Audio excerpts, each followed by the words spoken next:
2/22/2022. How's that for a cool date? Yeah, that doesn't happen very often. Anyway, tonight we'll be talking about so-called contradictions in the Bible. The question, is Easter a mistake in the King James Bible? All the rest of the Bibles call it Passover. Atheists love to pick on anything they can about the Bible. We're going to try to, one at a time, dismantle their ammunition. They'll come up with more. They'll never get them. But anyway, we're going to try. We believe God made everything in 6 days. Everything in 6 days. Okay, we have a debate coming up this Friday. Now I have a radio interview or a Skype interview with a rabbi this Thursday. Is that going to be live on our channel, do you know? Or we can make it live if you want. Let's check on that. Yeah, I think we should. Okay. So then a debate with Mark Drysdale the next March. I think there's 2 more I got to put in here. I forgot. They sent me the link today. And anyway, I like taking on the atheists. Tell them God's word is true. Already showed that picture, petrified ladder. What did you find out about the petrified tank? It's pretty much fully petrified. World War II tank, yeah, buried in the mud. They say iron can't petrify. You might want to study that. Yeah. Anyway, we'll get more on that later. Okay. Still looking for 2 oxygen concentrators. Is that right, Damien, for the hyperbaric chamber? Yes. Okay. Well, the chamber's up and running, ready to go. We just got to get the oxygen concentrator. Looking for a couple of small good gas mileage cars for some of the trips you make. Actually, several of the people that have worked here for sometimes a couple of years, we want to give them one as a present, as a thank you for, hey, God bless you. You've been a great blessing here. People come volunteer and donate their life and time to this place. So we want to help if we can. Okay, slide number 2547. It'll be relatively short tonight, unless somebody asks the right question that makes me go off on a rabbit trail. Now, isn't Easter an error in Acts chapter 12, verse 4? Shouldn't Pascha be translated Passover like every other version has? Well, let's look at it. Acts chapter 12, it says, now about that time, Herod the king stretched forth his hands to vex certain of the church. And he killed James, the brother of John, with the sword. This has been the history of humanity. They hate Christians. They still do. The atheists still do. They don't killing them now, but they would if they could. And because he saw it please the Jews, key phrase there, politician, you know. He saw that killing the Christians pleased the Jews. Oh, let's go kill more. He proceeded further to take Peter also. Then were the days of unleavened bread. Follow, stay with me now. And when he'd apprehended him, that would be Peter, he put him in prison, and delivered him to 4 quaternions of soldiers, 16 men, to keep him, intending, he must have been a dangerous preacher, 16 Roman soldiers to guard the guy, intending after Easter to bring him forth to the people. So the English Standard Version says, intending after the Passover to bring him out to the people. The non-inspired version says, intending after the Passover. After the Passover, after the Passover, after the Passover. Which one's right? Why does the King James say intending after Easter? Well, let's see. Best-selling version of the Bible is the New Revised Standard Version, is the most commonly preferred by Bible scholars. In the United States, 55% of the survey respondents who read the Bible reported using the King James Version in 2014, 19% by the NIV, and other versions less than 10%. Okay, so the NRSV, New Revised Standard Version, says, intending to bring him out to the people after the Passover. Which one's right? You critics that like to criticize the King James say, that King James got it wrong. All the other versions have Passover. Okay, let's see here. Here's where the Passover started. In Exodus chapter 12, the Lord spake unto Moses and Aaron in the land of Egypt, saying, this month, we'll just call that April, because their calendar is not the same as ours, but close enough. We'll call it April.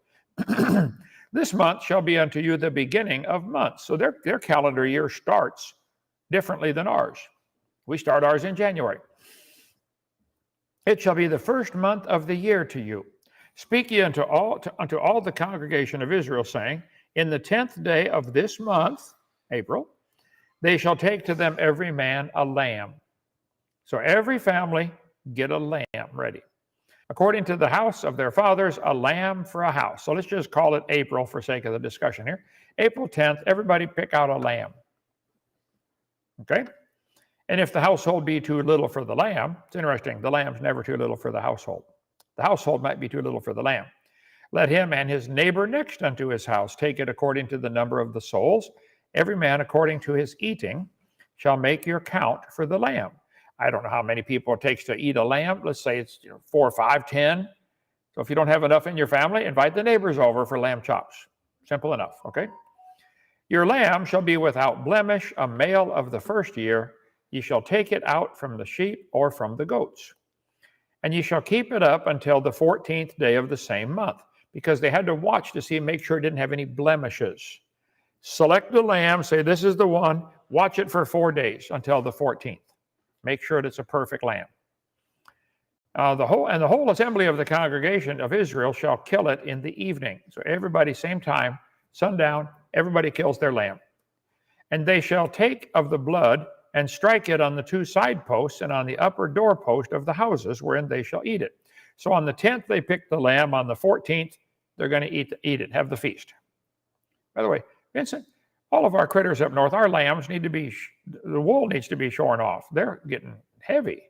Do we have a way to do that? Yeah, they need to be sheared. Yeah, sheared. Okay. Swiss Army knife scissors won't do it, huh? No, okay. Anyway, get this sidetracked.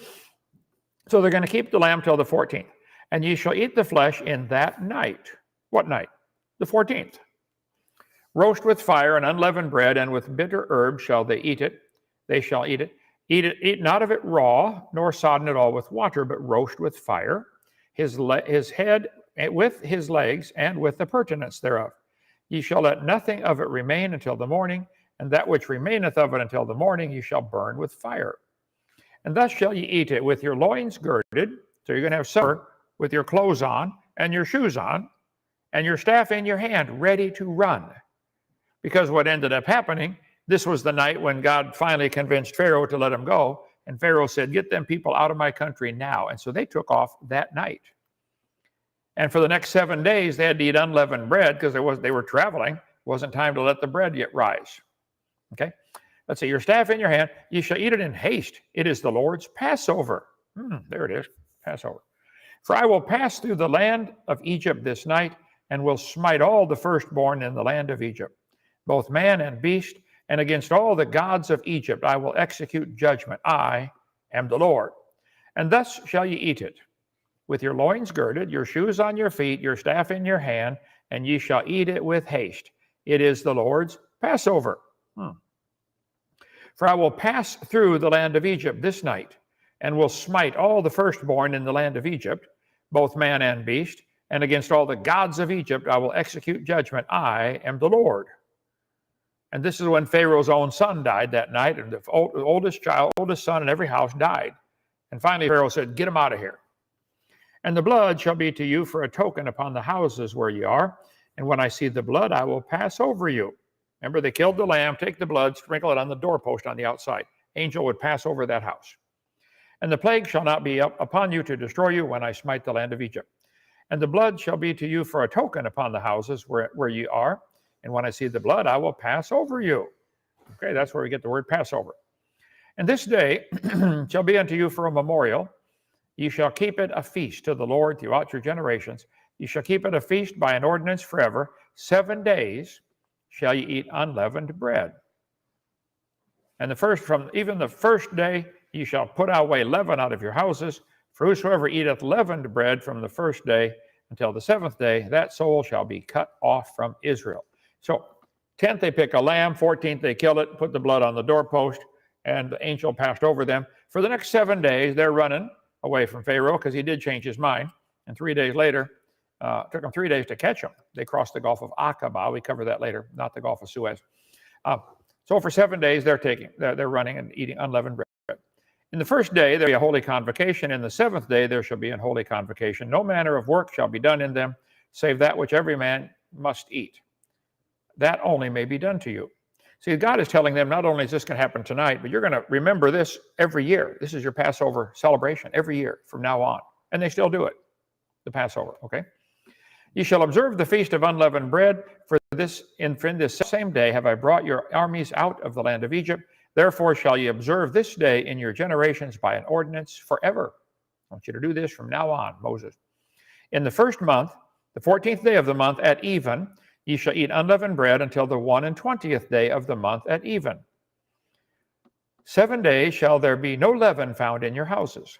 For whosoever eateth that which is leavened, that means just yeast to make the bread right, even that soul shall be cut off from the congregation of Israel, whether he be a stranger or born in the land. Ye shall eat nothing leavened. In all your habitation shall ye eat unleavened bread. This is all symbolic of sin, how it gets in and it slowly creeps up and takes over everything. You put a little bit of yeast in a lump of bread, it'll spread out and take over the whole thing. And sin kind of does that. So that's all symbolic, different story there. In the 14th day of the first month is the Passover of the Lord, and the 15th day of this month is the feast. 7 days shall ye eat unleavened bread. Story in Numbers chapter 28, Exodus chapter 12, 2 Chronicles 30, Ezra chapter 6. Same story every time. Okay. Easter falls on the first Sunday after the full moon. You know why Easter changes every year? You got to wait till equinox when you have equal days, equal nights. That's usually about March 20th or March 21st. That has to do with the tilt of the earth as it goes around the sun, and the earth is round and it does spin and it does go around the sun. Tilted over 23.4 something degrees. And as we travel around the sun twice a year, we get to the place where the sun is directly over the equator. And everybody gets 12 hours darkness, 12 hours of daylight, 12 hours of darkness. North Pole, South Pole, equator, everybody, 12 hours. So that happens twice a year as we go around the sun. Long story. Anyway, so you have to wait till that day, equinox, and then the next Sunday after the first full moon, after equinox. So it might happen all on the same day. It could happen on the 21st. Or you might have the equinox and have to wait 19, 20, 30, 25 days for the full moon, and then have to wait till Sunday. So the calendar, which is made up by the Catholics to celebrate Easter, is kind of crazy because it changes all the time.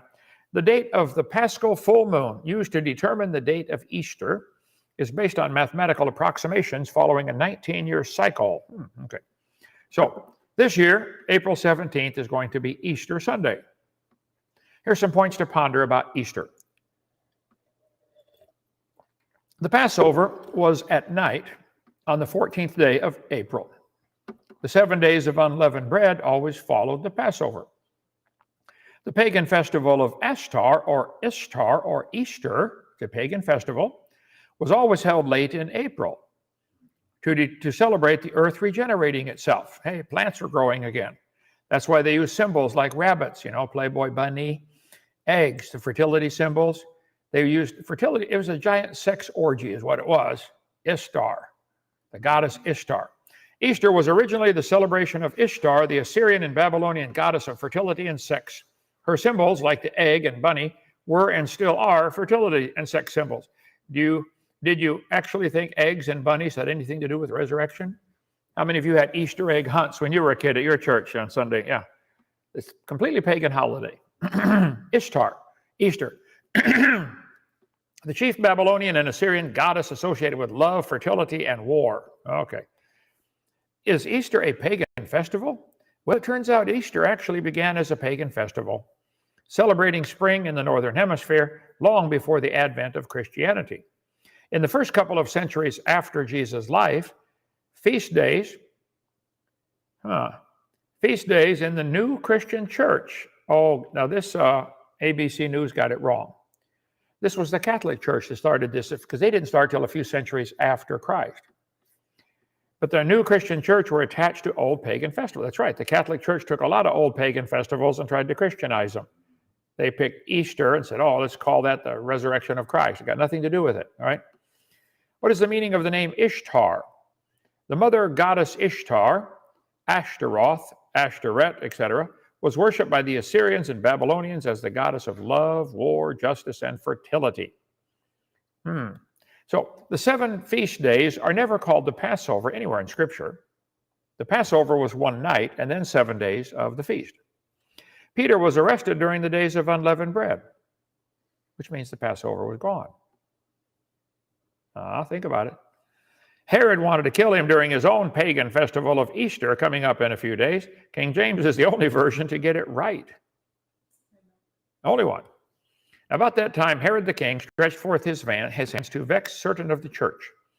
And he killed James, the brother of John, with the sword. And because he saw it pleased the Jews, he proceeded further to take Peter also. Then were the days of unleavened bread. Well, when was Peter arrested?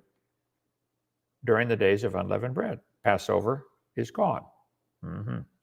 And when he apprehended him, he put him in prison and delivered him to 4 quaternions of soldiers to keep him, intending after Easter, nothing to do with Passover, to bring him forth to the people. The word Pascha or Passover was invented by a guy, you can read the story here about Tyndale. He invented the word Pascha. He did not use the Pascha in Acts 12:4. He did his own translation of the Bible. As Thomas Holland demonstrated, the days of unleavened bread come after the Passover. One reason Tyndale did not employ the word that he invented in Acts 12. The second reason, of course, is because Herod was looking forward to the pagan festival of Ishtar, from which the word Easter is derived. And so Tyndale, who invented the word, did not use the word Passover in his own translation. So here we go. Okay. Article appeared in Trinitarian Bible Society Quarterly Record, said, we can read all that some other time. Okay, so here we got the Canadian calendar a couple of years ago. We have the Holy Thursday Passover, Good Friday Passover, Passover on Saturday, Easter Sunday, Easter Monday. Now the Orthodox Easter is even a week later. Both of them got it wrong. Orthodox Easter and regular Easter, they're both pagan holidays, guys. Nothing to do with the resurrection of Jesus Christ. So the April 20th calendar I kept in here, I did this a couple of years ago. Jesus was crucified on Wednesday. Thursday was a Sabbath for the Passover. They had to rest. The day of preparation. Friday was the day of preparation for the Saturday Sabbath. They got another Sabbath coming up that week. So they had 2 Sabbaths and two days of rest in the same week. Women came to the tomb empty Sunday morning and found the tomb empty. Jesus was crucified on Wednesday, not Good Friday. You can't get 3 days and 3 nights between Friday and Sunday. In the grave 3 days and 3 nights. Wednesday, Thursday, and Friday nights he was in the grave. Thursday, Friday, Saturday during the day, and he rose Saturday night. Because Sunday morning when they got there, he was gone. He was in the grave 3 days and 3 nights. Exactly like it says. So, no, I'm sorry. King James, only one got it right. If you're going to study your Bible, get a real Bible. I don't understand the these and thous. Well, I get off center here. Okay. There's a reason they did these and thous. We cover that in our video series also. We've got time for one more question, and then we'll take questions coming in here. How did King Saul die? Was it suicide or killed by the Amalekite? Atheists say there's a contradiction here. Saul said to his armor bearer, "Draw thy sword and thrust me through," because he was wounded, "lest these uncircumcised come and thrust me through and abuse me." But his armor bearer would not. He was sore afraid. Therefore Saul took a sword and fell upon it. And when his armor bearer saw that Saul was dead, he fell likewise on his sword and died with him. So question, how did Saul die? He committed suicide. He fell on his own sword, right? Now when you see the story in 2 Samuel, that was 1 Samuel chapter 30. 2 Samuel chapter 1. And he said unto me, "Who art thou?" Because David is asking this guy, this young kid brought Saul's armor to David. And David said, "Who are you?" He said, "I'm an Amalekite." And he said unto me, again, "Stand, I pray thee, upon me and slay me." So the kid is telling the story because David said, "How did you get Saul's armor?" "Well, I saw he was wounded and I was standing there and he said, 'Would you please kill me so they don't torture me? For anguish has come upon me and because my life is yet whole in me. So I stood upon him and slew him because I was sure that he could not live after he was fallen. And I took the crown that was on his head and the bracelet on his arm and have brought them hither to my Lord.'" So which is it? Did Saul fall upon his sword or did this kid kill him? Wasn't the kid lying? The kid is lying. He's hoping to get a reward. He found Saul dead, took his helmet, took his crown and his armor, his bracelet, brought it to David thinking, "I'm going to get some money out of this." He's lying. It's not a contradiction in the Bible. How about this? Did David pay 600 shekels in gold or 50 shekels in silver for the land that's now the Temple Mount? Well, let's see here. The king said to Araunah, "Nay, but I will surely buy it of thee at a price. Neither will I offer burnt offerings unto the Lord my God of that which doth cost me nothing." So David bought the threshing floor, which later now became what we call the Temple Mount. It's about 18 or 20 acres, okay, big chunk of land over there. And the oxen for 50 shekels of silver. 2 Samuel 24. When you see the same story in 1 Chronicles, so David gave to Ornan for the place 600 shekels of gold by weight. Well, hold it. Was it 50 shekels of silver or 600 shekels of gold? That's a whole lot of difference in the price. Is there a contradiction in the Bible? No. They're both fine. 50 shekels of silver was a paltry price to pay for a site that was later to become the Temple Mount. However, it might be an appropriate figure to pay for a yoke of oxen. 1 Chronicles seems to indicate that the initial discussion was about the property. Ornan then offered David the oxen also. The king said to Araunah, whatever his name is, "Nay, I will surely buy it of thee at a price, neither will I offer burnt offerings unto the Lord my God of that which doth cost me nothing." So David bought the threshing floor, for 600 shekels of gold, and the oxen for 50 shekels of silver. Not a contradiction at all. Both perfectly fine. Okay, that's enough for tonight. Do you have any questions coming in there? I have one question. How to make bread like the biblical days? What did they take out to make it last longer? You're talking to the wrong guy. I'm no cook. I know how to cook Captain Crunch, Cheerios. Don't put the yeast in it, right? But unleavened bread. I don't cook. I just go eat, okay? I can cook at the Chinese restaurant. I can go there and eat, and I just not interested. Okay, why has the worldwide scientific community, research community for over the past 150 years not discovered any theory other than universal common descent? Well, now hold it, big bad mama. 150 years ago, the whole scientific community believed in creation. So were they right? You're going by majority opinion. Majority opinion can change. Were they right then or were they right now? Maybe they're going to find something tomorrow, a whole new theory, and make it right. You can't go by majority opinion. What the truth is, cows produce cows. No exceptions. That's the truth. Nobody's ever seen anything other than that. Now, if you wish to believe, SpongeBob imagination style, got him back here, you can believe whatever you want. But the fact that a majority of people believe something does not make it right. Almost all major inventions were brought in by somebody on the outside of the fringe because he was willing to think outside the box. Evolution is the dumbest and most dangerous and unscientific theory ever come up with. There is no evidence for it. I got, 9 debates in the last couple of days and counting the next month on that topic. Where is the scientific evidence for evolution? Big Bad Mama, you got some? Send it in. Call the Standing for Truth radio station. I'll debate you too, and the rollers.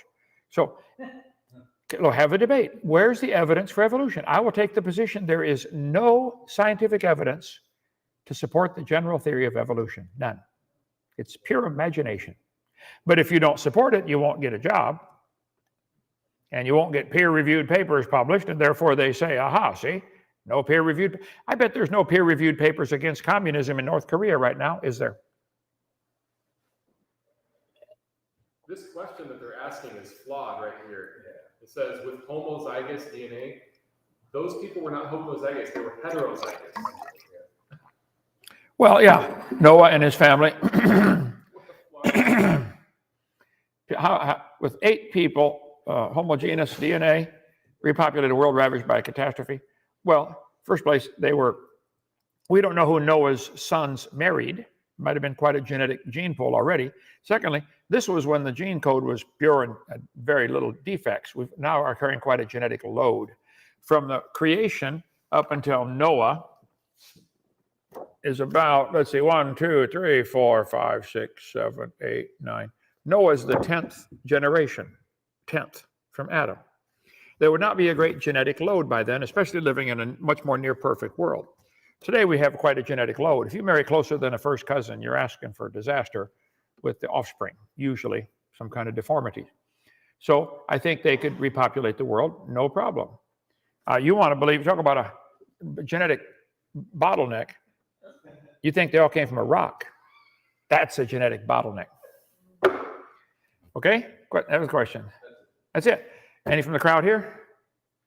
Yes, sir. You mentioned the rock. Like, if the first single-celled organism came alive and was reproducing, wouldn't it have died from inbreeding the population? I don't know. It rained on the rocks for millions of years and turned them into soup. The soup came alive. Well, who did that one marry? And isn't that inbreeding right from the very beginning? Well, I think their argument is there were so many millions of them Oh, it happened. So they came alive all over the place. Millions of them did. Yeah, I see. Okay. That takes imagination. That is quite an imagination. It is so unbelievable to me that anybody with one brain cell can believe this evolution theory. I'm baffled. They don't get it. Anyway, we'll cover a few more contradictions, supposed contradictions in the Bible as we get time. Thank you for joining us. Come visit Dinosaur Adventureland. Take the tour. It's a blast. Damien, how long did you give them guys the tour today? Over 3 hours. They were interested, weren't they? I gave them the outside tour. They wanted the real tour. We took the real tour. I love giving that. Come on down. It's a blast around here. See you then tomorrow. Bye.